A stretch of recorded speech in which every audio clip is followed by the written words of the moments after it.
disembah Dia, amin.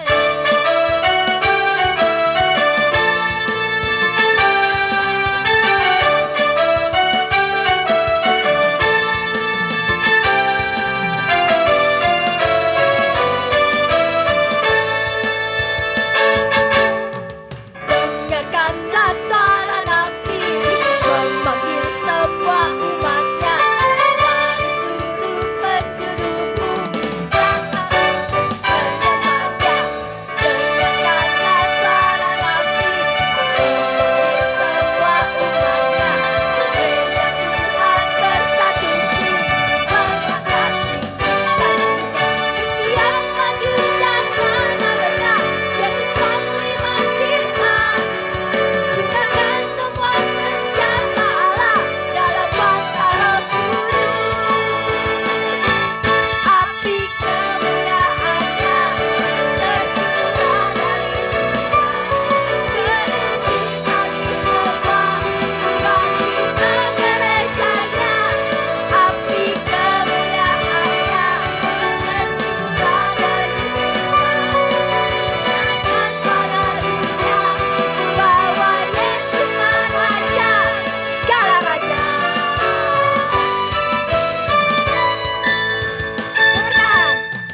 Dengarkanlah suara nabi memanggil semua umatnya dari seluruh penjuru bumi yang harus menyembahnya. Dengarkanlah suara nabi memanggil semua umatnya. Gereja Tuhan bersatu tinggi, mengangkat katakan, bersiap maju dan mana-mana, Yesus pasti menjirah. Gunakan semua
Saya persilakan para jemaat untuk bangkit berdiri.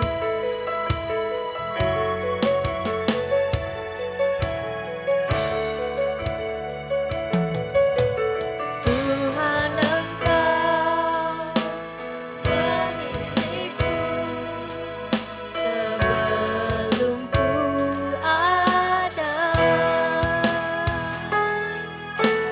Jemarimu yang meneranku serupa gambaranmu. Sebelum ku mengenalmu, ku buang hidupku. Namun Engkau tak pernah lelah mencari diriku. Tak kusangka sejak dulu Kau menunggu hidupku. Di altarmu ku sadari selama ini Kau mengerti. Ku akui semua dosaku, ku lemah kehadapmu. Biar suruh namamu Yesus, Tuhan yang Raja. Para jemaat nyanyikan lagu ini. Tak kusangka sejak dulu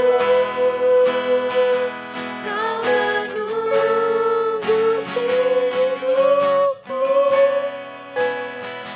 Di altarmu ku sadari selama ini Kau mengerti. Ku akui semua dosaku, ku lepas kehendakmu.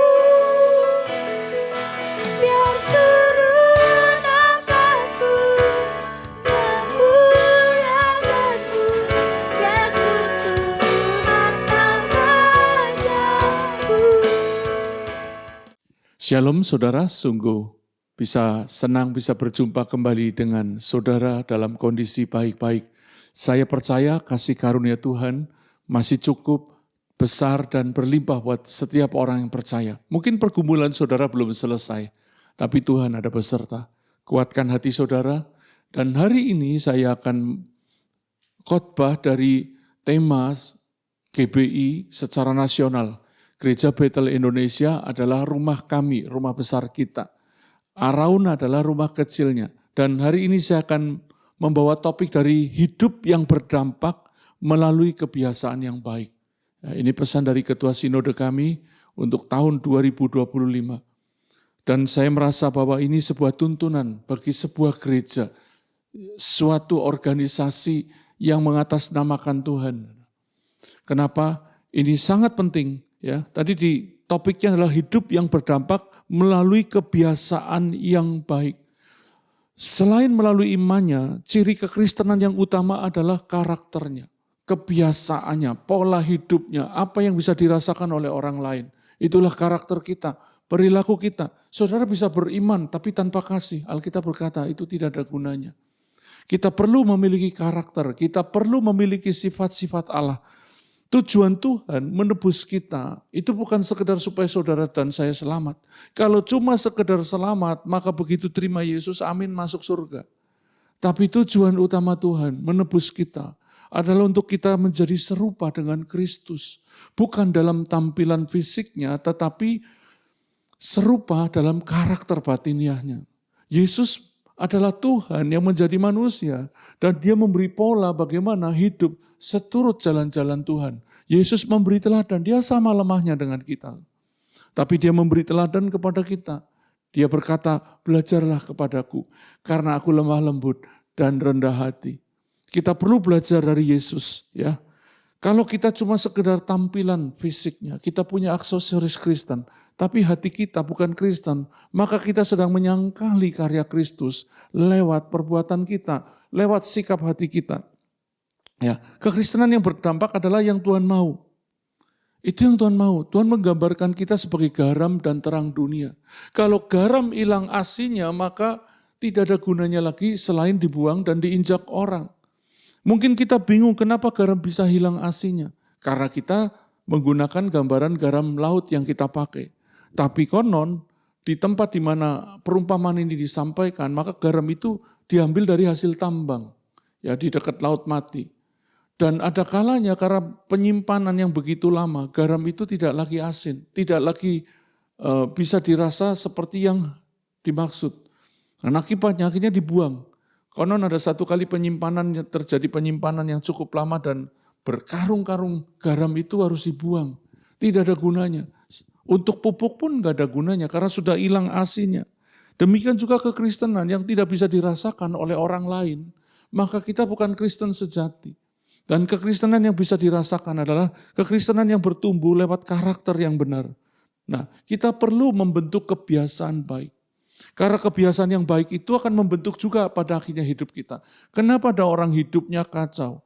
Karena dia tidak pernah membangun kebiasaan baik. Malas itu kebiasaan yang buruk. Akhirnya membentuk hidupnya jadi buruk. Tidak bisa mengendalikan diri, itu kebiasaan yang buruk. Kalau kita bisa membiasakan yang buruk, kenapa kita tidak switch? Kita beralih untuk membiasakan yang baik. Tergantung energi kita mau disalurkan kemana. Memang lebih mudah dengan natur dosa kita, ya kita berasal dari keturunan Adam, kita belum tebus tubuh, kita masih di dalam tubuh yang fana ini. Maka perjuangan kita bukan lagi melawan darah dan daging, tapi melawan roh-roh. Roh-roh jahat yang juga seringkali bekerja di dalam roh kita, di hati kita. Selain itu, kita berjuang melawan keinginan daging kita, yang seringkali menjadi area tempat iblis bercokol di situ. Ya. Tadi yang membentuk kebiasaan baik itu adalah kita sendiri. Jadi kitalah yang bertanggung jawab dan pada satu titik kebiasaan yang baik itu akan membentuk hidup kita jadi lebih baik. Kita perlu membentuknya dengan disiplin. Kita perlu membentuk kebiasaan-kebiasaan yang baik itu dengan meninggalkan sifat kehidupan lama kita. Sifat-sifat yang buruk, kebiasaan-kebiasaan kita perlu tinggalkan.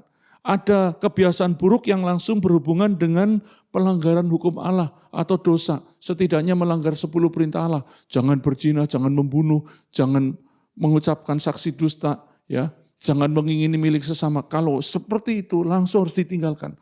Ada kebiasaan buruk yang tidak membangun, contoh malas, jorok, tidak disiplin, buang sampah sembarangan. Saudara, yang paling sederhana saja. Coba perhatikan tempat ibadah saudara. Apakah setelah selesai ibadah ada sampah berceceran? Yang kedua, apakah ketika saudara melihat cuek, oh nanti ada yang bersihkan, atau saudara dengan sadar dan sukarela membersihkannya. Itu saya kerjakan di gereja, saudara. Dan pada satu titik tempat yang kami pakai yang masih sewa, pihak pengelolanya pun heran, wow, kok bersih ya, seperti belum dipakai.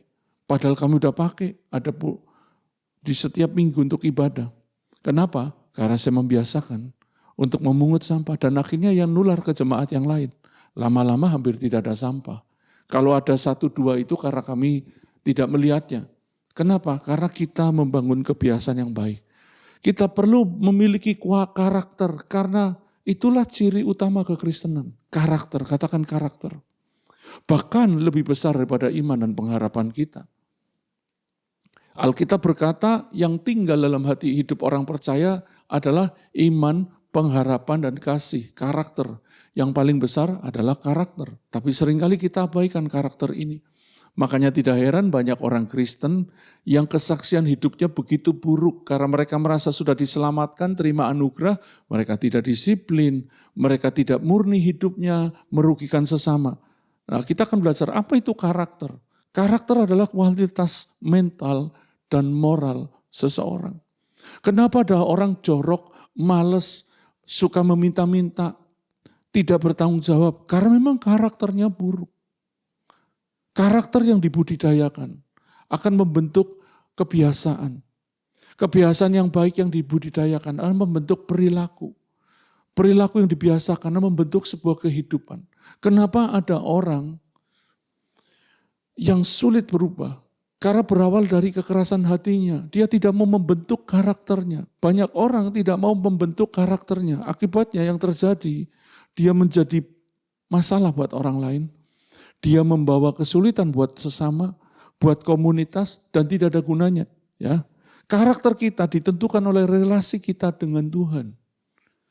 Alkitab berkata, sebagaimana orang menyembahnya, maka demikian pula orang siapa kita akan diubah. Intinya begini, kita akan diubah menjadi serupa dengan yang kita sembah. Kalau saudara beriman kepada Yesus dan kau berkata, engkau menyembah Tuhan, dan karaktermu tidak menunjukkan karakter Tuhan, maka ada pertanyaan besar, siapa yang kau sembah selama ini? Banyak orang tidak menyembah Tuhan. Banyak orang tidak menantikan Tuhan. Mereka lebih menyembah berkat-Nya. Mereka lebih menyembah yang lain, aksesoris. Hari ini gereja-gereja yang sederhana banyak ditinggalkan karena dianggap tidak menarik. Padahal di gereja mungkin dianggap sederhana itu. Karena gembalanya, hamba Tuhannya, para pelayan orang-orang yang takut Tuhan, hidupnya murni. Mereka menghadirkan kuasa dan hadirat Tuhan. Memang tidak meriah, karena daging kita kepengen yang meriah. Tapi di dalam keteduhan rohani itulah Tuhan hadir. Di tengah angin yang nampaknya sepoi-sepoi.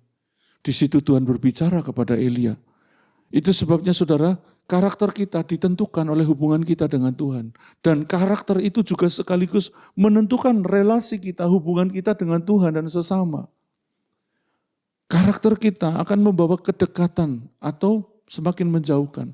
Kenapa ada orang hubungannya renggang? Karena karakternya. Ya, karakter kita adalah siapa kita yang sesungguhnya pada waktu tidak ada siapa-siapa. Apakah ketika tidak ada kamera pengawas, tidak ada seorang pun yang melihat, dan engkau sendirian saja, sekalipun sebenarnya ada mata Tuhan melihat, apakah engkau bisa memiliki standar yang sama? Di saat engkau ada di kerumunan, ada bersama dengan orang. Engkau memiliki kemurnian yang sama. Banyak orang itu bermuka dua. Itu yang namanya munafik. Mukanya nabi, pikirannya kotor. Hatinya tidak bersih. Ya, itu sebabnya banyak kekristenan yang hari ini jadi batu sandungan. Karena tidak bertumbuh dalam karakter. Karakter seorang Kristen harus lahir dari kemurnian iman dan hatinya. Bapak Ibu yang dikasih Tuhan, harusnya orang Kristen yang paling muncul adalah ketulusan dan kemurnian. Tapi banyak kali hari ini ketika orang ketemu orang Kristen, mereka harus sangat berhati-hati. Nanti takut salah bicara, digosipin. Atau kemudian harus hati-hati, nanti ini orang mau apa ini? Ada maksud apa? Saudara, harusnya kita tulus seperti merpati dan cerdik seperti ular. Kalau kita cuma cerdik, kita jadinya licik. Tapi kalau kita tulus, kita akan kena dimakan ular. Kenapa kita harus seperti ular? Waktu kita ketemu ular. Kalau kita ketemu domba seperti ular, kitalah pemangsanya. Waktu kita ketemu domba, mari kita tulus seperti merpati. Domba itu hewan yang paling lemah sehingga perlu digembalakan. Dia tidak bisa hidup tanpa pengembalaan. Dan di komunitas penggembalaan disitulah harusnya karakter kita murni, hati kita murni. Sehingga di dalam sebuah komunitas yang muncul adalah suasana yang harmonis dan manis. Mari kita membaca satu ayat di 1 Timotius pasal 4 ayat 6. Dengan selalu mengingatkan hal-hal itu kepada saudara-saudara kita, engkau akan menjadi seorang pelayan Kristus yang baik, berarti ada yang tidak baik. Terdidik dalam soal-soal pokok iman. Dan dalam ajaran sehat yang telah kau ikuti selama ini. Bapak Ibu, banyak orang tidak terdidik dalam hal pokok iman. Pertama, iman kepada Kristus. Yang kedua, iman menanti janji Tuhan. Iman kepada apa yang Tuhan katakan. Kita perlu nomor satu beriman kepada Kristus sebagai Tuhan dan Juru Selamat supaya dosa kita dihapus. Kita hidup baru. Yang kedua iman kepada apa yang Tuhan katakan. Banyak orang tidak percaya ketika yang Tuhan katakan belum terjadi. Mereka tidak mau menunggu, tidak mau menanti.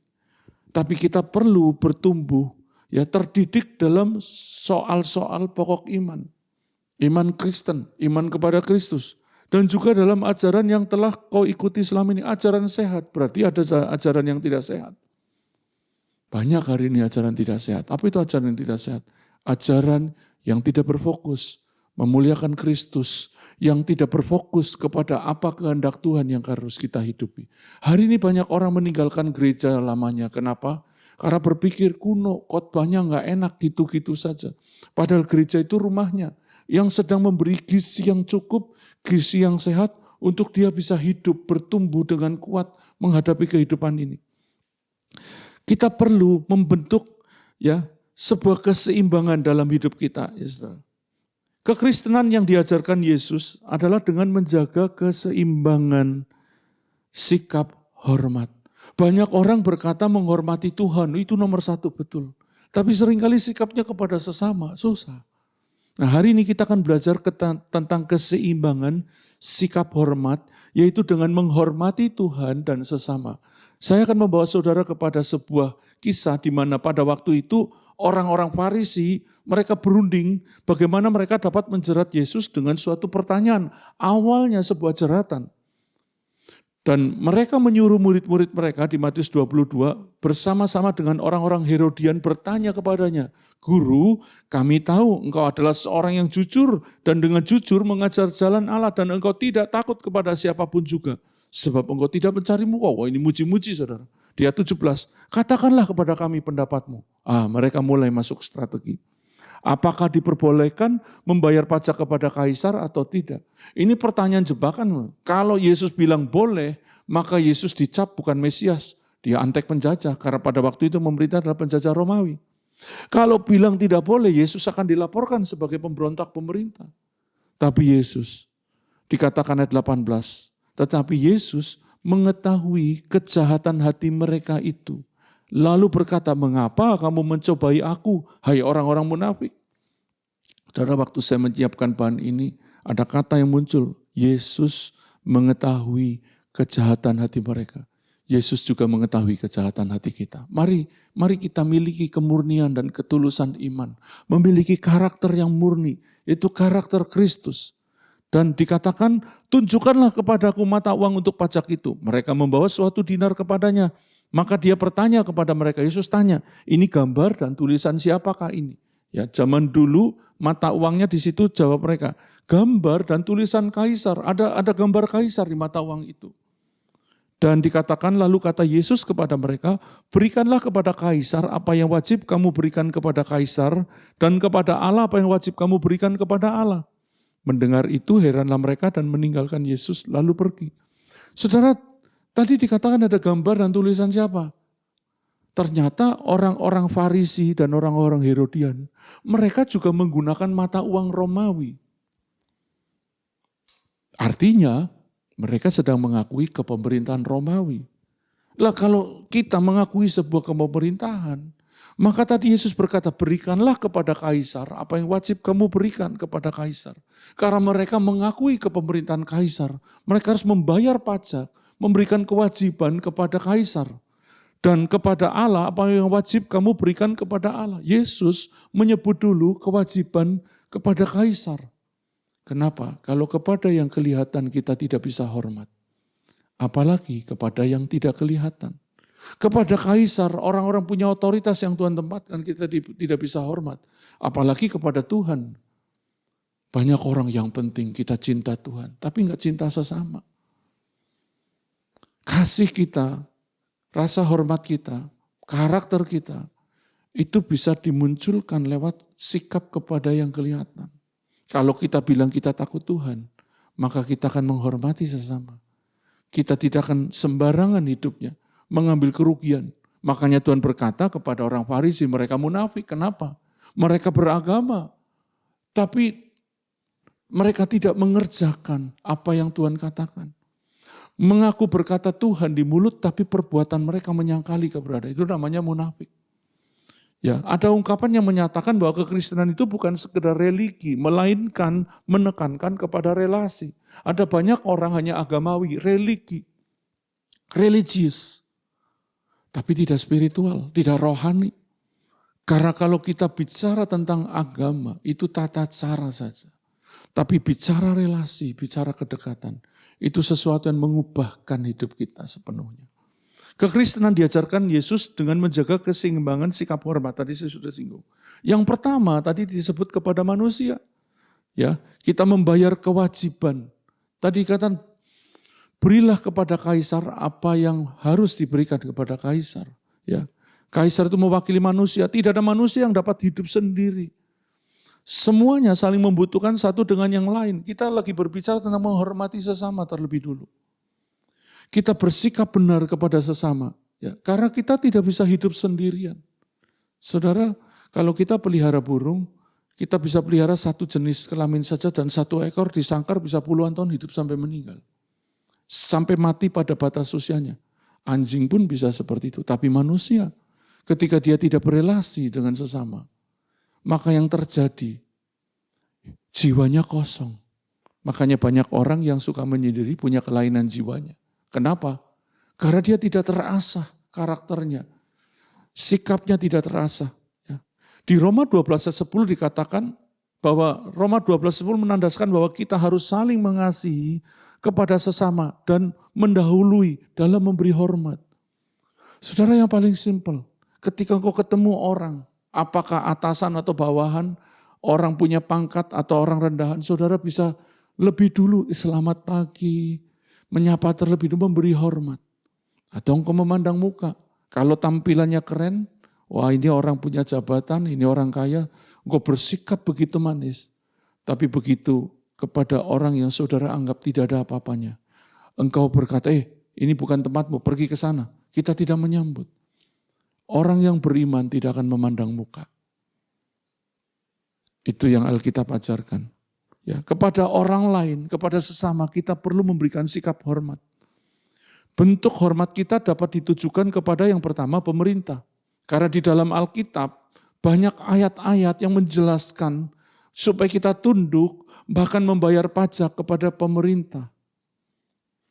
Ya, kalau urusan pajak hari-hari ini saudara perlu berkonsultasi dengan orang yang mengerti karena memang seluk-beluknya tidak mudah, saya tidak ahli. Tetapi Tuhan tetap mengajar kita untuk menghormati, bahkan berdoa untuk pemerintah. Supaya memerintah dengan takut akan Tuhan.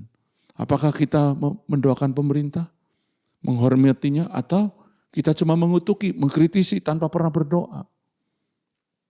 Buat para pengusaha atau orang-orang yang mengalami kesulitan berkenaan dengan prosedur di pemerintahan, apakah saudara dan saya pernah mendoakan agar orang-orang itu diberi rasa takut untuk memerintah dengan bijak, untuk menggunakan otoritasnya dengan benar, atau saudara cuma kepahitan, mengutuki, mengkritisi, dan kemudian saudara tetap harus membayar kewajiban itu kan. Harus tetap bersikap benar. Mari rubah sikap hati kita. Tunduk itu artinya kita menghormati. Ya, tunduk itu tanpa syarat, tapi taat. Kalau perintah dari pemerintah itu menyangkut pelanggaran iman, kita berkata, no, kami tidak bisa ikut. Ya. Tunduk, hormat kepada siapa lagi? Kepada orang tua. Sikap hormat terhadap orang tua itu akan mempengaruhi keadaan kita di bumi ini. Ada satu ayat dan ini satu-satunya perintah yang mengandung janji. Hormatilah ayahmu dan ibumu supaya engkau panjang umurmu dan bahagia. Itu di Alkitab, di situ ada ayat, saudara bisa lihat di Keluaran 20:12 dan Efesus 6 ayat 1-3. Itu satu-satunya perintah dari 10 perintah yang mengandung janji. Janji berkat, supaya engkau panjang umur dan engkau berbahagia. Orang-orang yang sulit menghormati orang tua, mereka hidupnya akan jauh dari rancangan berkat Tuhan. Mari kita belajar menghormati orang tua. Apalagi yang kita hormati? Ya, pemimpin rohani. Orang-orang punya otoritas. Di gereja ada gembala, di komunitas kita ada komsel, ada ketua sel group, pemimpin sel group, atau misalnya ketua departemen. Orang-orang yang memberikan pimpinan dan ajaran secara rohani, itu layak dihormati. Bahkan ada satu ayat begini. Penatua yang pemimpinannya baik, ya, mengajar dengan benar, bertanggung jawab, harus dihormati 2 kali lipat. Hari ini banyak orang sulit menghormati pemimpin. Mereka berpikir pemimpinku saya tahu dia dulu siapa. Bahkan ada yang cenderung menyerang dan memfitnah para pemimpin. Hari ini salah satu tantangan dari gereja, selain dari perilaku para pelayan yang hedonis, juga dari umat yang susah hormat kepada pemimpinnya.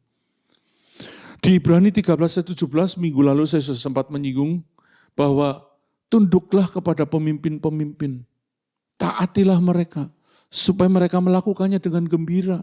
Sebab jika tidak, itu tidak akan membawa keuntungan bagimu. Ada ayat di situ, saudara bisa membacanya. Kita perlu menghormati, menghargai pemimpin-pemimpin kita. Kita bisa tidak setuju, sampaikan dengan sopan. Saya kurang cocok. Bicarakan baik-baik tanpa saudara bersikap tidak hormat. Ya, saudara yang dikasih Tuhan, tadi sikap kepada sesama, kepada manusia. Sekarang sikap hormat kepada Allah dengan kita menunjukkan kejujuran. Yesus meneladankan kita bagaimana kita harus membangun kejujuran, integritas di hadapan Allah. Orang yang punya kejujuran itu tulus, lurus. Tidak ada niat terselubung, tidak ada motivasi yang salah. Yang ada adalah terbuka di hadapan Tuhan. Bahkan ketika dia jatuh dalam dosa, Daud penulis Mazmur berkata, lihatlah orang yang jujur dan tulus, pada mereka ada masa depan. Padahal Daud sendiri orang pernah berzina, pernah membunuh. Tetapi dia memiliki kemurnian dan ketulusan. Bahkan di saat dia ditegur Nabi Nathan, dia tersungkur pada waktu anak yang dilahirkan dari hasil perzinahan itu sakit keras. Dia berpuasa memohon belas kasihan Tuhan. Dia semakin mendekat kepada Tuhan. Saya tidak berkata tentang kesempurnaan kita nanti ketika Yesus datang. Saudara bisa punya kelemahan, kau bisa gagal, kau bisa jatuh. Tapi orang tulus, orang yang jujur, pada waktu dia gagal, dia mengaku. Alkitab berkata, hendaklah engkau saling mengaku, supaya engkau sembuh. Terbuka, jujur. Jujurlah kepada diri sendiri, jujurlah kepada Tuhan, terbukalah kepada sesama. Supaya engkau bisa menyelesaikan kebiasaan burukmu itu dengan benar. Banyak orang tidak mau jujur. Mereka mencoba berdalih, mereka mencoba menutupi dengan hal-hal yang nampak rohani. Hari ini bahkan ada orang yang sebenarnya dia punya problem, bisa tanya ayat Alkitab untuk seolah-olah dia rajin baca Alkitab. Padahal persoalan utamanya adalah dosanya. Sama seperti perempuan Samaria ketemu Yesus. Wah, betul loh katamu guru, bahwa di Yerusalem lah kami harus menyembah. Yesus berkata, bukan di atas, dia lalu berkata, panggil suamimu dalam perbincangan. Baru perempuan ini berkata, aku enggak punya suami. Dan dia berkata Yesus langsung gini, betul kau enggak punya suami sekarang. Kau sudah 5 kali kawin, dan yang terakhir ini yang kau hidup bersama itu bukan suamimu kan. Perempuan ini kaget, dia terbuka, dan hari itu dia sembuh. Dari seorang yang pemalu tertutup, ngambil air siang-siang, dia kemudian lari ke kampungnya, cerita semuanya tentang dirinya. Ada orang yang tahu loh dosaku. Mungkinkah dia itu Mesias? Gara-gara orang ini terbuka. Satu kampung dimenangkan. Mari kita belajar dari Yesus. Tetap lurus, tetap jujur, tetap tulus. Bahkan di saat engkau sedang gagal. Tidak ada dosa yang tidak bisa diampuni. Kesalahan Adam adalah ketika dia gagal melanggar perintah Tuhan. Dia coba mengatasinya dengan menutupi ketelanjangannya. Dan ketika Tuhan tanya, dia berdalih, ini gara-gara perempuan yang kau tempatkan. Perempuan bilang gara-gara ular. Ular tidak bisa berdalih. Tapi apakah dalih itu menyelesaikan? Tidak. Membawa mereka kepada hukuman. Tapi kejujuran, keterbukaan di hadapan Allah akan menyembuhkan saudara. Ya. Selain jujur, sikap hormat kepada Allah juga kita berikan. Ya, kita bisa menghormatinya dengan satu, tentu hidup benar. Caranya adalah dengan memelihara hidup adil, setia dan rendah hati. Itu karakter yang harus dimiliki oleh orang Kristen. Itu karakter utama. Apa itu adil? Menempatkan yang benar pada posisinya. Itu namanya adil. Bukan sama rata sama rasa. Setia dan rendah hati. Sungguh menyedihkan hari-hari ini. Orang Kristen tidak setia. Banyak orang yang tidak berkomitmen di gereja lokalnya. Tidak setia kepada komunitas rohaninya. Mereka dengan gampang pindah gereja ke sana kemari. Dan akhirnya dimanfaatkanlah oleh orang-orang yang punya keinginan yang tidak seturut dengan kehendak Tuhan. Mereka dimanfaatkan, mereka diperalat. Kenapa ada orang bisa ketipu? Karena gelombangnya sama. Kenapa orang bisa diperalat? Karena gelombangnya satu. Satu kepengen memperalat, satunya coba cari keuntungan. Gelombangnya sama, fokus pada diri sendiri. Yang pertama hidup benar. Bagaimana kita menghormati Tuhan? Hidup benar. Hidup benar itu enggak perlu pakai ayat. Untuk di lampu lalu lintas, kalau merah ya harus berhenti, hijau jalan, kuning hati-hati. Enggak perlu pakai tanya Tuhan, Tuhan ini merah saya boleh jalan enggak? Kecuali darurat itu membahayakan nyawa saudara, merah bisa langsung lari, nggak ada masalah. Nyawa saudara lebih berharga. Tapi dalam perilaku, hidup benar itu harus jadi gaya. Sama dengan begini, sekalipun tidak ada larangan, dilarang membuang sampah. Tapi kita tahu, jalan itu bukan tempat sampah, ruang ibadah bukan tempat sampah. Rumah saudara bukan tempat sampah. Halaman saudara bukan tempat sampah. Rumah tetangga apalagi bukan tempat sampah. Buanglah sampah pada tempatnya, jangan pura-pura tidak tahu. Saya terbiasa bahkan memungut sampah di selokan. Kenapa? Enggak nunggu tukang sampah. Kalau banjir, hujan bisa nyumbat banjir. Saya ambil. Kotor bisa cuci tangan. Tapi banjir, saudara akan cuci semuanya. Bahkan kerja keras. Nah, mari kita belajar hidup benar tanpa perlu diawasi. Karena kebenaran itu ada di hati kita. Yang kedua, bagaimana kita menghormati Tuhan, yaitu dengan melayani. Melayani adalah hal yang dicontohkan oleh Yesus Kristus ketika dia datang ke dunia ini sebagai manusia. Yesus berkata, aku datang untuk melayani, bukan untuk dilayani. Ya, saudara, kalau saudara memperhatikan, misalnya di sebuah acara, kalau saudara punya hati melayani, maka engkau tidak akan makan terlebih dulu. Engkau akan nawari temanmu, orang lain. Memberi ruang kesempatan lebih kepada orang yang lebih tua. Itu namanya melayani. Lawan dari melayani adalah mengambil. Saudara, kalau kita tidak pernah melayani, kita tidak pernah memberi, yang kita kerjakan cuma mengambil. Banyak orang itu kayak lintah. Alkitab berkata, lintah berkata untukku dan untukku, tidak ada untukku dan untukmu, gak ada berbaginya, semuanya untuk diri sendiri. Dan kita tahu lintah itu kalau kenyang jatuh sendiri, gak kebetulan mati. Kalau kemudian dia nyerap, dengan ketahuan dia akan dibunuh sama yang dia serap darahnya. Saudara, mari kita memiliki hati yang melayani. Kita perlu punya mental anak, tapi hatinya hati hamba. Rendah hati, mau melayani. Bagaimana kita menghormati Tuhan selain dengan hidup benar, melayani Tuhan dan sesama, kita juga memberi persembahan. Wujud lain sikap hormat kepada Allah adalah dengan memberikan persembahan. Yang pertama diri kita, hidup kita. Roma 12 berkata, karena itu demi kemurahan Allah, aku menasihatkan kepadamu saudara-saudara, supaya kamu mempersembahkan tubuhmu sebagai persembahan yang hidup. Jangan nanti kalau udah setengah mati, udah di ICU baru berkata aku mau melayani Tuhan. Persembahan yang hidup, yang kedua kudus. Tidak kudis, engkau jaga hidupmu. Berhati tulus, bukan berakal bulus. Engkau memiliki persembahan yang hidup, kudus, dan berkenan. Yang didahulukan kehendak Tuhan. Nyenengin Tuhan dulu. Bukan egosentris, bukan selfish, tapi fokus pada Tuhan. Untuk kesenangannya Tuhan, makanya ada satu ayat, ketika engkau makan, ketika engkau minum, gunakan itu untuk kesempatan memuliakan Tuhan. Itu yang mengubah pola makan saya. Dulu saya makan sampai bikin sandungan karena rakus. Makan porsinya besar, tapi begitu menyadari saya ini bait Allah. Mulai berubah, kenapa? Saya mempersembahkan tubuh.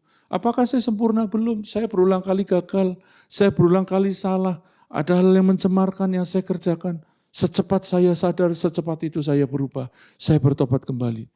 Dan kita juga belajar tentang selain mempersembahkan diri kita, kita juga perlu mempersembahkan harta milik kita dengan kerelaan. Saudara, banyak orang berkata cinta Tuhan, tapi ketika memberi persembahan mereka tahan-tahan. Persembahan itu apa yang jadi milik kita, kita berikan kepada Tuhan. Nanti kita akan belajar. Kalau persepuluhan itu milik Tuhan. Saudara punya atau enggak punya, maka perpuluhan itu milik Tuhan yang harus dikembalikan. Saya sampai hari ini masih mengerjakan, saudara. Dari sejak remaja, kenapa? Bukan karena kepengen, apakah saya kaya raya? Tidak. Tapi saya takut Tuhan. Persepuluhan adalah bentuk pengakuan akan kepemerintahan Tuhan atas hidup kita. Pengakuan bahwa Yesus yang berkuasa dan memerintah. Saudara bisa baca di Ibrani 7, saudara akan menemukan mengapa Abraham memberi persepuluhan kepada Melkisedek. Melkisedek itu adalah penyataan Yesus di perjanjian lama pada saat itu. Karena namanya artinya adalah Raja Salem, Raja Damai Sejahtera, Raja Kebenaran. Siapa Raja Damai Sejahtera? Siapa Raja Kebenaran? Yesus. Melkisedek itu adalah Yesus yang mendatangi Abraham menyambut roti dan anggur. Dia adalah seorang imam dan Abraham memberi 1/10 dari hasil peperangannya. Kenapa? Karena dia mengakui Melkisedek sebagai pihak yang lebih tinggi. Itu pengakuan iman. Dan Yesus tidak pernah menghapus. Karena Alkitab berkata, yang satu harus dikerjakan, yang lain jangan ditinggalkan. Belas kasihan harus dikerjakan, perpuluhannya jangan ditinggalkan. Itu yang Yesus katakan di Matius 23:23. Nah, tadi bicara tentang persembahan dari harta milik kita dengan kerelaan. Mari kita melihat di dalam 2 Korintus 9 ayat 6 sampai 8. Judul perikopnya adalah memberi dengan sukacita, membawa berkat. Saudara, saya sengaja kasih gambar tentang persembahan janda miskin. Janda miskin itu bukan memberi perpuluhan. Tapi dia memberi persembahan di kotak persembahan. Di mana orang kaya banyak orang memberi jauh lebih banyak. Tapi janda miskin ini memberi dari semua yang dia miliki. Alkitab berkata begini, kenapa kita perlu memberi persembahan? Di mana hartamu berada, di situ hatimu berada. Orang yang hitung-hitungan sama Tuhan, hatinya jauh dari Tuhan. Saudara mau dekat hadirat Tuhan, dekat sama Tuhan, serahkan hatimu kepada Tuhan. Jangan pelit. Di ayat 6 dikatakan, camkanlah ini, perhatikan ini. Orang yang menabur sedikit akan menuai sedikit juga, dan orang yang menabur banyak akan menuai banyak juga. Ternyata pemberian persembahan kita itu digambarkan seperti sebuah investasi, menabur. Ya. Investasi satu untuk diri kita, untuk berkat-berkat keseharian, tapi juga untuk kekekalan. Dan Tuhan berkata, yang menabur banyak akan menuai banyak. Saudara, jangan bayangkan saudara kayak pasang lotre, kasih persembahan 100.000 berharap 100 miliar, ya enggak. Kau memberi dengan cinta, karena kau cinta, hatimu melekat kepada Tuhan, maka ada tuaian yang banyak. Ada tuaian kenapa? Tuaian kasih Tuhan mengalir, damai sejahtera Tuhan mengalir, kekuatan Allah mengalir, dan semakin kau menabur di dalam kerelaan dan sukacita, maka ada banyak hal-hal yang ajaib yang terjadi. Saya ingat ada satu pengusaha yang waktu itu sangat murah hati. Saya ingat sekali waktu saya menikah, dia membuatkan saya jas pengantin, memberikan mobilnya untuk dipinjam, begitu murah kepada orang lain. Satu kali beliau sakit, kena jantung. Dan Tuhan tolong sembuhkan dengan ajaib. Saya muncul ayat tentang orang yang murah hati itu akan ditolong Tuhan. Pada waktu kesesakan Tuhan meluputkannya, itu ada ayatnya. Saudara, kita mungkin berpikir hanya kayak lotre. Nanti kalau kolekte 100.000 dapat 100 miliar, itu lotre. Tapi kalau kau memberi persembahan seperti janda miskin, memberikan hatinya kepada Tuhan. Saya berkata, Tuhan, aku beri persembahan karena aku mengasihi Engkau. Maka Engkau akan menuai apa yang saudara taburkan itu. Sekali lagi, jangan hitung materi. Itu orang-orang yang ngejar materi itu para penyembah berhala, penyembah materi. Kalau engkau penyembah Tuhan, yang kau kejar adalah Tuhan. Perkenanannya, damai sejahteranya, tuntunannya, tangannya, wajahnya, engkau yang rindukan Tuhan, bukan rindukan berkatnya. Di ayat 7 dikatakan, hendaklah masing-masing memberikan menurut kerelaan hatinya. Jangan dengan sedih hati atau karena paksaan, sebab Allah mengasihi orang yang memberi dengan sukacita. Kenapa persembahan saudara seringkali tidak menghasilkan tuaian? Banyak orang tidak rela hatinya. Dan tidak dengan sukacita. Harusnya ketika kita memberi persembahan itu waktu bersukacita. Haleluya, kita udah siapkan baik-baik. Tapi banyak orang ketika kolekte mukanya cemberut. Ya kolekte lagi. Tapi saya mau katakan, mari kita memiliki kemurahan hati di dalam kerelaan dan kasih dan sukacita. Boleh memberi, itu lebih berkat daripada menerima. Alkitab berkata terlebih berkat memberi daripada menerima. Saudaramu hidup diberkati, banyak memberi. Banyak mempersembahkan korban. Banyak memberikan kemurahan kepada sesama. Di ayat 8, dan Allah sanggup melimpahkan segala kasih karunia kepada kamu, supaya kamu senantiasa berkecukupan di dalam segala sesuatu, dan malah berkelebihan di dalam berbagai kebajikan. Apa itu kasih karunia? Kasih karunia adalah kasih yang tanpa syarat. Kenapa ada orang-orang yang mengalami berbagai pertolongan, sukacita, happy. Dalam perbincangan dengan istri saya baru tahu, kadang dia bisa belikan tukang sapu jalan, satpam. Dengan apa yang dia punya. Saya kadang-kadang heran, uangnya dari mana? Saudara, orang murah hati itu sebenarnya murah. Kenapa? Hatinya limpah. Orang punya limpah hati itu tidak akan merasa sesuatu itu mahal. Dan apa saudara bisa dapatkan? Saya kadang heran, kenapa istriku bisa dapat sekali dengan mudah, dapat berkat. Ketemu orang tidak kenal di tempat makan, dibayari orang tidak kenal baru ketemu. Tiba-tiba lagi kepengen makan sesuatu, temennya telepon atau orang lain telepon, saya lagi kirim. Nggak minta, nggak ngomong sama orang. Kenapa? Karena kasih karunia Tuhan bekerja kepada orang-orang yang memberi dengan kerelaan dan sukacita. Mari kita kembangkan sikap hormat kepada sesama dan kepada Tuhan. Karena kita membangun kebiasaan yang baik, yang berdampak buat sesama. Kita menjadi garam lewat kebiasaan yang baik itu. Kembangkan kita menghormati sesama, kita menghormati Tuhan. Kenapa tadi disebut sesama dulu? Bukan Tuhan tidak penting. Karena Tuhan berkata, kalau kau kepada yang kelihatan saja kau tidak mengasihi, apalagi kepada yang tidak kelihatan. Tuhan itu enggak kelihatan, tapi dia nyata. Yang kelihatan itu ciptaan. Tuhan itu pencipta. Kita enggak perlu lihat, tapi dia ada. Kita cuma bisa berpikir, saudara. Kita punya perasaan sehingga, mana buktinya ada Tuhan. Saudara, sesuatu yang kelihatan pasti ada penciptanya. Demikian juga kita, saya dan saudara adalah ciptaan Tuhan. Harusnya kita menghormati Tuhan dengan perilaku kita, baik kepada Tuhan maupun kepada sesama. Mari kita jadi orang-orang yang menghormati sesama, menghormati Tuhan, terlebih menghormati figur-figur otoritas. Kiranya Tuhan memberkati.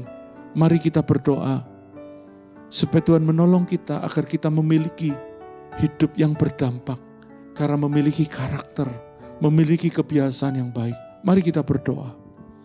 Dan sesaat lagi kita akan tutup ibadah pagi ini. Kami bersyukur Tuhan. Pagi ini kami belajar untuk menghormati sesama dan menghormati Tuhan dengan benar. Ampuni dosa kami. Kalau selama ini kami tidak sadar, kami tidak mengerti atau kami mengeraskan hati karena luka. Kami sulit menghormati sesama. Kami tidak menghormati Tuhan karena kami kecewa. Kami pahit karena Tuhan sepertinya tidak menolong. Tapi sesungguhnya Engkau Tuhan yang baik. Tetap memberi kasih karunia bahkan di saat kami sangat lemah. Kami tidak berdaya. Tuhan, curahkan kasih karunia-Mu lebih lagi. Kasih karunia yang mengubah hati kami, hidup kami. Sehingga hidup kami menjadi semakin serupa dengan Kristus. Ubah kami Tuhan, tolong kami. Ampuni dosa dan kesalahan kami. Kami juga berdoa untuk setiap pergumulan jemaat-Mu Tuhan. Sembuhkan yang sakit. Lepaskan yang terikat. Buka jalan kepada mereka yang sedang mengalami kebuntuan. Celikan kebutaan, kebingungan, kegelapan umat-Mu. Supaya mereka melihat jalan Tuhan. Terima kasih. Kami juga berdoa buat negara dan bangsa kami. Kota kami tercinta. Tuhan, kami ditempatkan Tuhan di bangsa ini, di kota ini. Kami terus bersyafaat supaya kasih karunia Tuhan tercurah atas bangsa dan kota kami. Ampuni Tuhan dosa kami. Kami melakukan begitu banyak kekejian, hal-hal yang menyakitkan hati Tuhan. Dan tanpa disadari kami sudah melihat begitu banyak hal-hal buruk terjadi. Namun kami masih mengeraskan hati kami. Pagi ini kami berdoa, kiranya kasih karunia-Mu tercurah, pengampunan-Mu tercurah, dan biar roh pertobatan mengaliri bangsa kami. Terima kasih Tuhan, berkati gereja kami, supaya kami berguna bagi pekerjaan-Mu. Pakai kami Tuhan. Dan di akhir ibadah ini, curahkan berkat-Mu. Roh Kudus tuntun kami, sertai kami. Berkat-Mu kiranya tercurah. Mari arahkan hati saudara dan terima berkat Tuhan. Kiranya Tuhan memberkati engkau dan melindungi engkau.